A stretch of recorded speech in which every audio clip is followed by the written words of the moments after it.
Born and raised in Salt Lake, Icky Rogers has been bringing the city to life with his jazz-inspired and eclectic sound since his inception in the early 2000s. With goals of being his most authentic self and building the foundation for queer Black artists in his hometown and the world, Icky Rogers and his amazing energy are well known and loved all over Salt Lake City and in multiple venues across the Midwest. This is Icky Rogers, and this is his story. What's up? This is A.rtist B.reakdown C.lub with Zodiac Entertainment, and I am Icky Rogers. What's up, you guys? This is A.rtist B.reakdown C.lub with Zodiac Entertainment. It's your homegrown cryptid queen, the Phoenix Child. We are back again here at Roha Brewing. Thanks again for showing all that love to all the interviews that have come out so far. Shouts out to Salt Lake Texan Terrestrial Souls and Soul and everyone else that has had an opportunity to let their story be told here on A.rtist B.reakdown C.lub. So today we have another close friend of mine who has been a part of A.rtist B.reakdown C.lub pretty much again since its inception. We have a lot of friends in the building. Okay, how are you today? I'm good. How are you? Good. So fun fact, me and Zach, Icky Rogers, have been friends for quite some time. He has actually been a part of every visual project that I've ever had, from A.rtist B.reakdown C.lub to Underground Oracles to doing music videos together. Zach has been a part of everything called visual art put out by the Phoenix Child. So thanks for always being a part of everything. Thank you. All these crazy ideas that I be having, dude. That's what's up. So I didn't know that. How has music been these past few years? How have you been doing? Music's been really good the past few years. You know, I'm always working on new stuff. You know, I try to come with an album every couple of years. Yeah. So I'm about due. But yeah, I would say the past two albums have done really well. The last album especially, you know, Midnight Maverick was a landmark. So. And I feel like in the past, like, you know, because it's been a while since we've done this and had you on a show with Zodiac Entertainment. I believe our last show together as this group must have been in 2020, 2019-ish, around that time. So in that time, I feel like I've seen you release a few projects. I have, yeah. So what do you think it is that keeps you pushing out music so fast? Because I feel like in the realm of the Utah artist, I feel like you're one of the people who pushes out a lot more music than most. For me, I think honestly, if it was socially acceptable and audiences would respond as often, I would release new music all the time. You know what I mean? Not because I'm not intentional. I don't have a lot of pre-thought with my art, but I have a lot in the backlogs, and I'm always kind of working on stuff when I stop or when I complete something. You know, I do like to take a breath, but at the same time, I usually have something else. You know, I usually don't write one song at a time. You know, I'll usually write 3-4 songs a month, sometimes more than that in a week. You know what I mean? Yeah. And just as a songwriter, I feel like once you get into a good flow, a good creative flow, lather, you know, first it might start out when you're a younger artist, you might write like 3 bangers in a row. You know what I mean? Yeah. And then you can't sustain that because you're a young artist. You're still kind of trying to figure out how to sustain it. But then eventually, I feel like you get into a nice lather that you can sometimes stretch out for a period of 5 years. You know what I mean? Where you're just kind of in the zone. Really. I agree. Now, I do have to say, because this is something like if you find me at an Icky Rogers show, literally I am in the crowd hyping you up. I will be like, he makes his own beats. He does all this by himself. You guys don't understand. So let's talk about that a little bit, because if you've had the blessing of being able to listen to a bit of Icky Rogers' musical catalog, there's some really amazing instrumentals in there, dude. And I know that you have to be making at least 70 to 80%, if I remember, of those instrumentals yourself.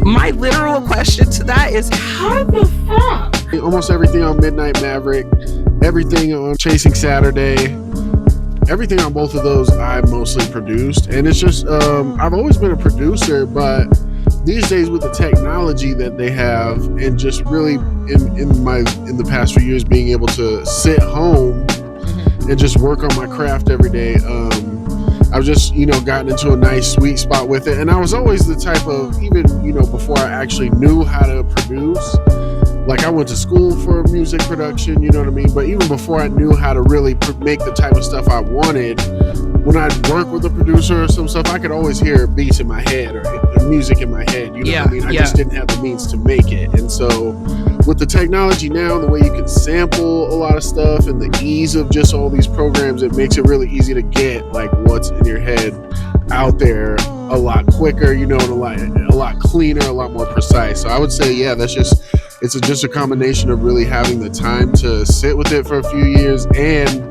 technology has caught up to where if you do have that hunger, now is like a perfect time. It really is. Can you talk a little bit about your history of music, how you got started?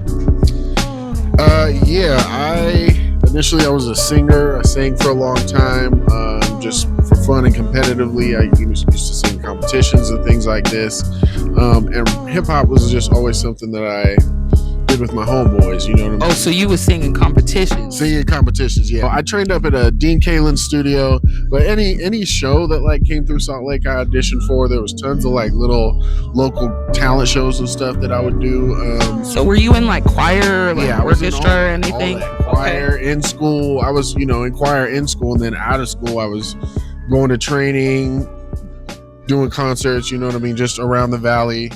And I had like a little manager type thing. She was That's so cool. Yeah, she was my performance coach, and then she would book me on my gigs. And so once I turned 18, because she only worked with kids, and so once I turned 18, I really kind of had to figure it out. But I had always had the ability to freestyle really well, and I always just loved hip hop. I was always a hip hop head, would study the history and could tell you every album, that was dropped. You really grew up in that era, though. I did, yeah. I really did. That was like your shit when you were a kid. Yeah. What was one of your favorite albums that got released in the early blooming eras of hip hop? What was one of your favorite late 90s, early 2000s? Well, I know you ain't. Oh, hold up.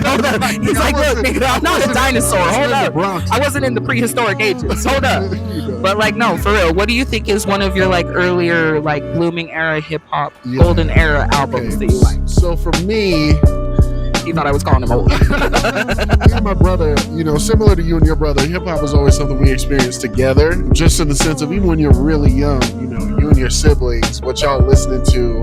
It's like your older sibling will put you onto some stuff. Yep. You know what I mean? You develop kind of, and especially with hip hop, because it's such a there's so much youth culture tied into hip hop, that hip hop is really like, it makes you feel good when you're young. So me and my brother, some of our favorite albums were, we used to love Outkast, but I think Stankonia was one of our favorites. Yes. That I could see that influence for sure. My mom was a huge Tupac fan, so All Eyes on Me was like a mainstay in our household. That is cool as fuck. Yeah, she loved that album. My dad, he don't really get down with the gangster rap, but my mom, she liked the gangster rap. Another one for me was 2001, Chronic. Definitely. I feel like that was definitely something that has to be, I mean, we already know, I'm sure it's won many awards and made hip-hop history at this point, but 100% iconic. Yeah, love that one. And then a little later after that would be like Black Album by Jay-Z. I used to love that one. Kanye's first two albums, loved both of those. Lauryn Hill and the Fugees were also big in my house. My whole family like that, but my whole family like hip hop, Yeah, that's cool. That's cool that you grew up with like a heavy hip hop influence in your life.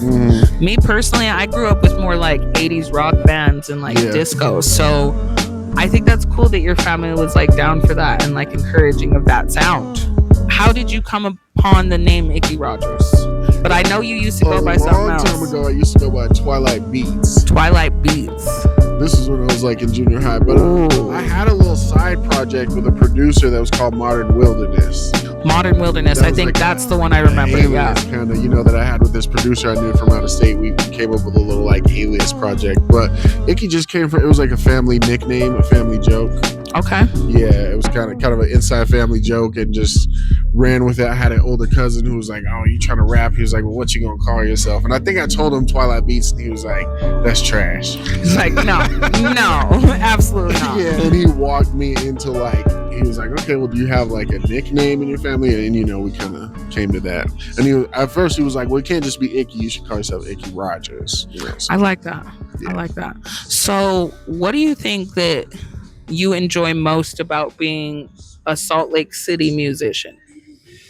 Hmm. Because you were born and raised here, right? Yeah, raised here for sure. Cool. Lived in other states, but spend a good majority of your time here. Right. Yeah. Okay. For me,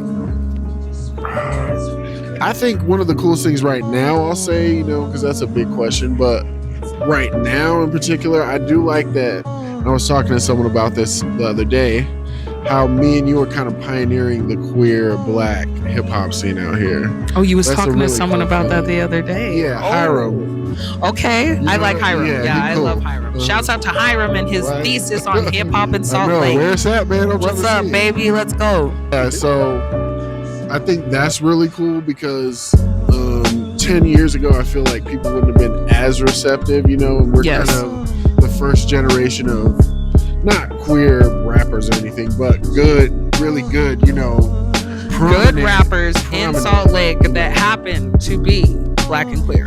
Right. Happen to be. Well, and you know what I'm saying? Like, that's special because really, when I think back, I can't think of one example in the local scene that really was doing anything like what we're doing. You know what I mean? Same. Not to make it about us, but to tell the truth, I think that's really cool. Just to be able to pioneer something and say you helped shape kind of the lane of the city is cool. Really. And then, I mean, at this point for me, I like how entrenched in it I am. You know what I mean? I know who's who. I know who I mess with, who I want to stay away from. Yes. I know where to go, where not to go. So it's like, I know who's serious, who's not. You know how to welcome yourself into a good experience. You know the good place. You know if they're doing this show by this promoter at this place, it's going to be a good event. You know if they're doing this show by that promoter in that place, maybe not so much. That's not a bad thing to know. Well, I do feel like, too, because you have a lot of people rapping now, Yes. And it's cool, but it is like, there's like almost just kind of like a group of rappers who are all connected and know each other. Yes. And there's kind of like outlier rappers. And some of them are good, but I feel like more of the community. I'm more in that other group that's in like the more Salt of the Lake City community. hip hop rap community. That's been established and facilitated in Salt Lake for years. And that's what I was saying earlier, is that's part of the reason why I mess with you and why I carry the respect for you that I do. Because when I was a kid and I was 14 years old in 9th grade and I was pulling up to the library to watch the ciphers, and they were the older guys were rapping to the younger kids on freestyle about, hey, don't swear. You know what I mean? That moment felt untouchable for me. I never really thought that I'd ever be able to facilitate something like that for the city. I always just knew that I wanted to be a part of it. So even having you more as a part of it is really amazing to me. So my next question is, what do you think is something that you either feel like you don't like as much about the Salt Lake City music industry, or something that you feel like could change? Prioritize or primarily in hip hop. I think there's just not really that much opportunity here, especially for artists to take the next step, whether they want to sign to like an indie, a really small indie label, or anything like that. There just isn't the infrastructure here for that to happen. Yes. It's really few and far in between. And so I do wish there was just more opportunity. I think right now we're in like a indie band craze. There's a huge like indie band boom in the city. There's a bunch of signed indie bands from around the city right now, and I wish it'd be cool if something like that could happen with hip hop. That's amazing. That's an amazing perspective, and I do have to agree, because you know what, when I started doing this, I thought that more people's perspective as far as what they would see change would be aligned around gatekeeping, which those have been answers that have been frequent in these interviews. But what I feel like is a new perspective that I'm getting to see and understand and really want to help facilitate and want for myself is, how in the fuck do we get to the point where we can all quit our jobs? How do we get to the point where we can all support each other, to the point where we know how much money we need to be making to quit our jobs? How many shows a week and how much do we need to get paid in order to do that? And when promoters are hitting us up, no shade, no offense, because I know how it is, trust me. Icky Rogers is on a volunteer basis for the show, okay? Like, it is hard to make this shit happen, and I am not talking shit. But what I'm saying is, how do we work together as the thousands of musicians in Salt Lake to facilitate an environment where we can all support ourselves financially and so forth? Well, you have to think too, there's not really a centralized location where night in and night out someone, you know, like a steady bar, one bar or something, where an entire scene can kind of cultivate. If you think about it, everyone could work, you know, in order to support yourself as a performing musician, you have to gig at least once a week, or the gigs you take have to pay enough, you know, if they're weekly, far in between each other, to sustain. And so the thing about it is, like, I do agree with what you're saying promoters wise, but at the same time there has to be the market there. Like, in order for you to perform every night, there has to be people there every night for you to perform too, to keep the lights on. And real shit, y'all, like, it would probably be hard to have a Monday through Sunday, or even a Monday through Friday. On a Monday, everybody knows that if you have a show on a Monday, that's a hard thing to do. That's a hard crowd to pull. Like Waikiki, for instance, right? True. You know, yes. That's like an every night bar where they do stuff every night. They're not popping every night, but they're the later in the week that makes up earlier. But you know what I'm saying? They've got a consistent flow. Something like that for hip hop would be cool. That would be amazing. I think that would be a good step in how certain, you know, people who are performing there regularly could get paid to actually be a musician. But at the same time, touring would be cool. But it's all about, you know, you have to, marketing wise, you have to reach past. You can't just tour the city. You got to reach, you know, you got to reach other states. You can't just go from Salt Lake to Ogden to Lehigh to St. George. You got to get out there. And that's why I think smaller indie labels are important, because really all you need them to do for you is to break down the distribution door, because they can get you facilitated on playlists, you know, all the editor playlists and stuff on Spotify or whatever have you, and they can facilitate your touring. You know what I mean? As far as like a loan or anything, like, a budget is cool, but me personally, I wouldn't really feel comfortable taking a big ass loan. Yeah, that's how I feel. Like, I'm like, I just want a paycheck. I want to pay back. And I want, you know, give me a small budget. I can go crazy with that. But I just wish there was more opportunities for artists out here that were built into here. You know what I mean? Yes. Obviously, anyone can jump on the internet and find themselves an opportunity as well, which is the cool thing about right now. But it'd be cool if, like, similar to Florida or Atlanta or LA or any of those markets, they have built-in music infrastructures. You know what I mean? People that actually constantly work in the industry. And I think that's important to have here too. They have it, they just don't have it for hip-hop. A fresh perspective, y'all. Like, I'm gonna let that sit, because honestly, I really enjoy that, because that's something that I personally have never really thought about, as far as, like, you know, the movement and how do we get there and how do we push forward as a collective of hip-hop artists. Because, you know, some of us have been doing this for many years, like Icky. And I would say too, if you have a following, submit your stuff. Submit it to small labels. Find a directory. There's plenty of ways to find them. Even if you get shot down 19 out of 20 times, never stop. It's never hurts to get your name into the industry in that space, so that people get used to kind of hearing it. You know what I mean? But you never know what could happen. You know what I'm saying? As long as you be real with yourself, you want to build up your audience first. You know what I mean? Make sure you're there with that.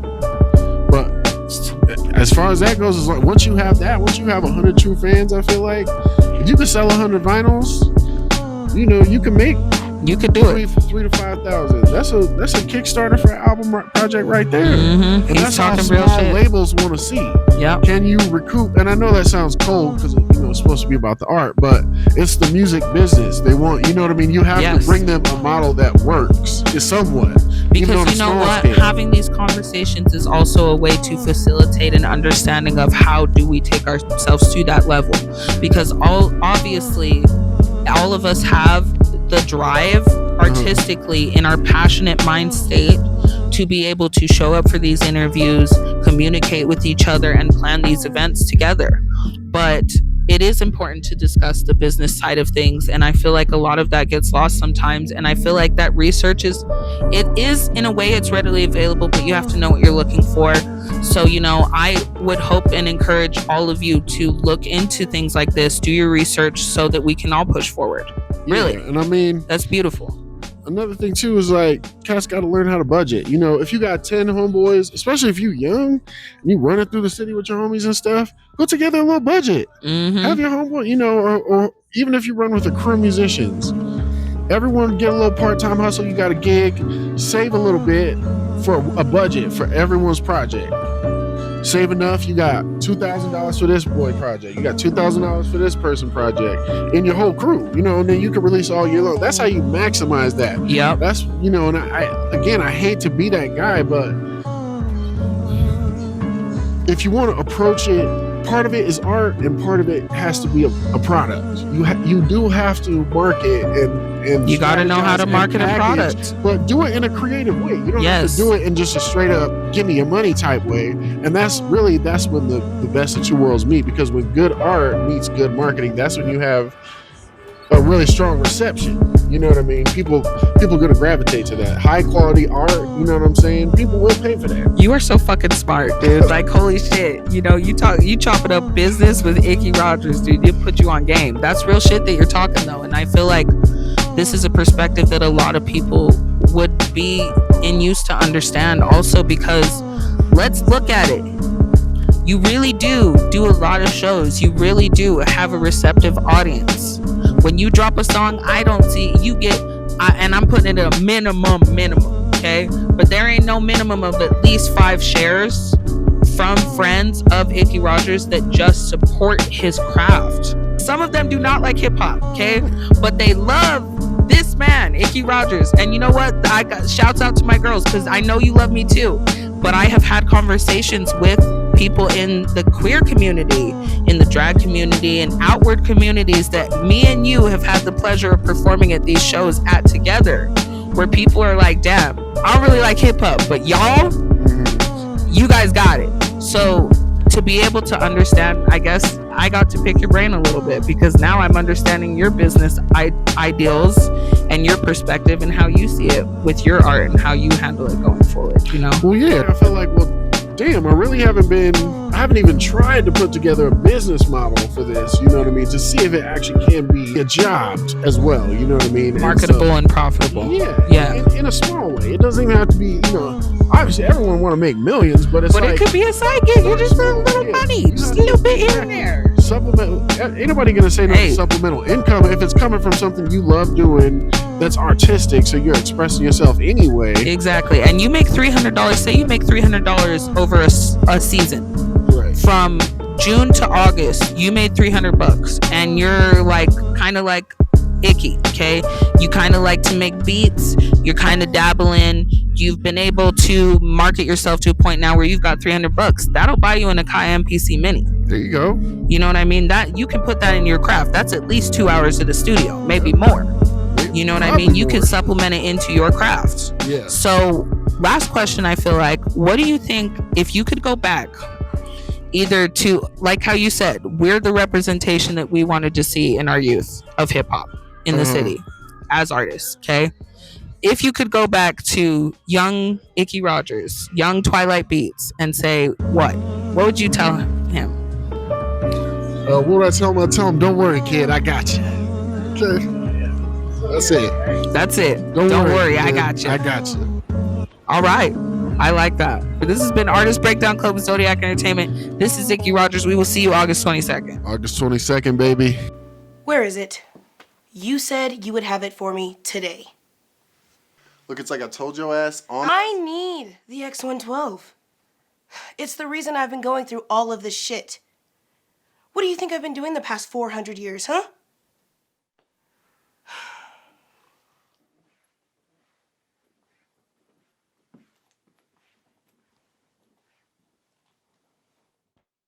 You know what I'm capable of. What we're both capable of. Just get me what the fuck I asked for. Walk me to the door.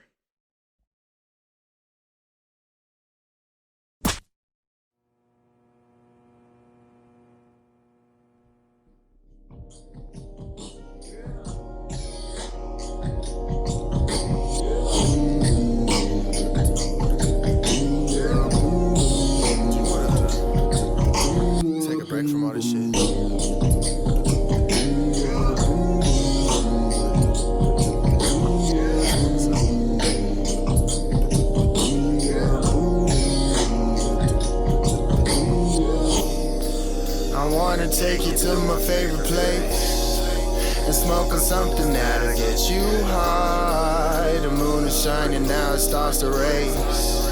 Take off your mask and we can do it right. A shade of blue, a shade of yellow, shadows dancing intertwined. Everything is moving but it's mellow. And now I know it is the perfect time. And take a trip with me, baby. You know that I simply adore you. Got me open right where you want me. I'll be any color that you like, that you like, that you like. Trip with me, baby. You know that I simply adore you. Got me open right where you want me. I'll be any color that you like. Take a trip with me, baby. You know that I simply adore you. Got me open right where you want me. I'll be any color that you like. I wanna take you to my favorite place and smoke on something that'll get you high. The moon is shining now, it starts to race. Take off your mask and we can do it right. Come and take a trip with me, baby. You know that I simply adore you. Got me open right where you want me. I'll be any color that you like, that you like, that you like.